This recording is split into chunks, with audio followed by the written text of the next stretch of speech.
नमस्कार साथियों, मैं आपका साथी अनिल गुर्जर। साथियों, आज के इस वीडियो में हम बात करेंगे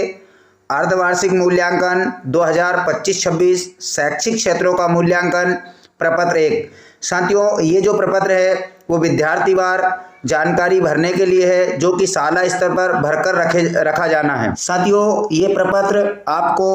जिला शिक्षा केंद्र से जन शिक्षक के माध्यम से आपके बच्चों की दर संख्या के अनुसार प्राप्त हो जाएंगे।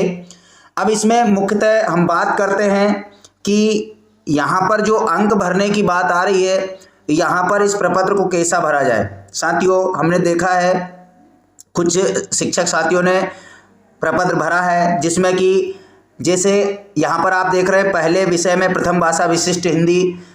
अंक 60 और प्राप्तांक। तो हमने देखा 2-3 तरीके से यहाँ पर प्रपत्र भरे हुए मुझे मिले हैं और मैंने उसका अवलोकन भी किया। जैसे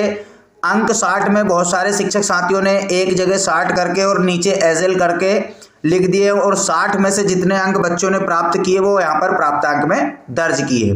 पहली शर्त, इस प्रकार के प्रपत्र भरे हैं कि जो अंक 60 लिखे हैं उसमें पूरे नीचे तक जितने भी बच्चे उसके पास दर्ज हैं, परीक्षा में सम्मिलित हुए, उनमें सब में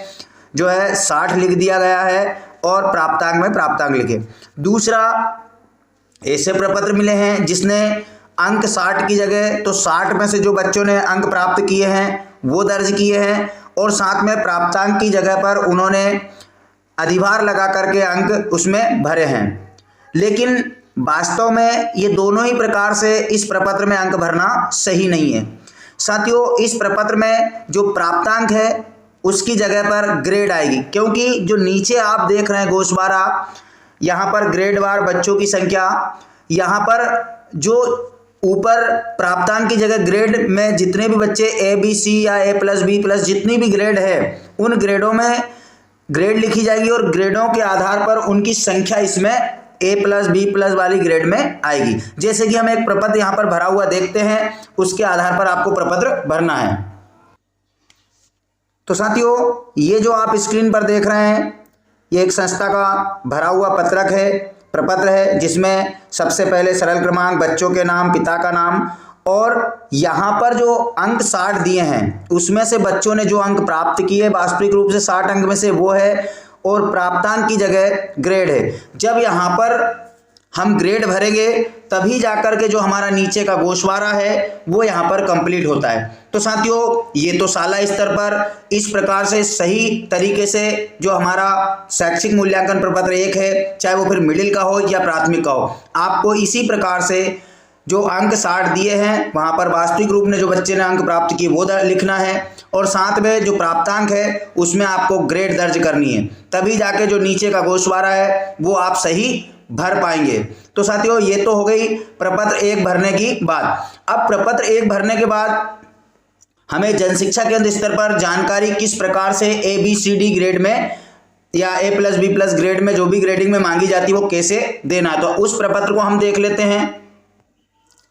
तो साथियों, आप यहाँ पर इस एक्सेल शीट में देख रहे हैं, आप इस प्रकार से अपनी जो शाला स्तर की जानकारी है, जब आप प्रपत्र 1 में जानकारी निकाल लेंगे तब आप जो है इस प्रकार रूल कर भी जानकारी अपने जन शिक्षा केंद्र स्तर पर भेज सकते हैं, जिसमें आपकी संस्था का नाम, डाइस कोड, कक्षा, उसकी दर संख्या, परीक्षा में सम्मिलित बच्चे, उसमें उत्तीर्ण कितने हुए, और वो जो उत्तीर्ण हुए हैं वो किस किस ग्रेड में आए हैं। तो साथियों, ये जो प्रपत्र जाता है वो संस्था स्तर से जन शिक्षा केंद्र स्तर को जाएगा। अब बात करते हैं साथियों कि इस पूरे रिजल्ट में कहीं भी जो है अधिभार की बात नहीं हुई है, तो हमें अधिभार कहाँ पर कैसे लिखना है वो हम प्रपत्र आपको दिखा देते हैं कि अधिभार का सिस्टम जो है वो कैसे रहेगा, और उसकी एंट्री कहाँ पर होगी और वो हमारे रिकॉर्ड में कैसे सुरक्षित रहेगा। तो आप यहाँ पर देख रहे हैं, ये मेरा जो मैंने बनाया है वो वार्षिक रिकॉर्ड रखने के लिए इस प्रकार से एक बच्चे का प्रपत्र रहेगा, जिसमें मासिक मूल्यांकन रहेंगे 6 माह के, उनके प्राप्तांक रहेंगे, मासिक मूल्यांकन का अधिभार रहेगा, अर्धवार्षिक परीक्षा के प्राप्तांक रहेंगे 60 अंक में से, उसका अधिभार रहेगा 20 अंक में से, उसके बाद जो वार्षिक प्रोजेक्ट है 20 अंक का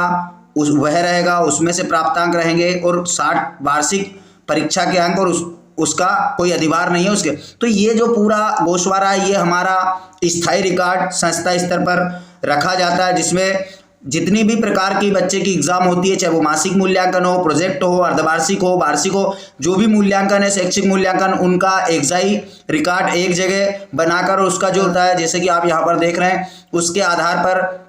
बच्चे की लास्ट ग्रेडिंग तय होती है कि वह किस ग्रेड में गया और कितने अंक उसने प्राप्त किए हैं और कितने परसेंटेज बने। साथियों यहाँ पर आप अधिभार का सूत्र भी देख रहे हैं। अधिभार का सूत्र कैसे निकाला जाता है, तो जो भी बच्चा प्राप्तांक करता है, अंक प्राप्त करता है, उसमें जितने परसेंट जिस भी अंक में से अधिभार देना हो, जैसे 60 में से 20 की बात करते हैं तो उसमें अधिभार का गुणा कर देंगे और पूर्णांक जो भी है वो यहाँ पर पूर्णांक लिखेंगे। तो इस प्रकार से आप आसानी से किसी भी अंक में से कितना भी अधिभार आता है उसको निकाल सकते हैं। साथियों इसका पूरा लाइव वीडियो बनाया गया है मेरे द्वारा। ये जो आप प्रपत्र देख रहे हैं इसका ये वीडियो में से ही मैं आपको बता रहा हूँ। इसका वीडियो डिस्क्रिप्शन बॉक्स में दिया गया है, मेरे चैनल पर भी दिया गया है, आप उसको अच्छे से समझ सकते हो, जिसके माध्यम से आप अपना पूरा वार्षिक रिजल्ट तैयार कर पाएंगे। तो साथियों आशा है तीनों प्रपत्रों के माध्यम से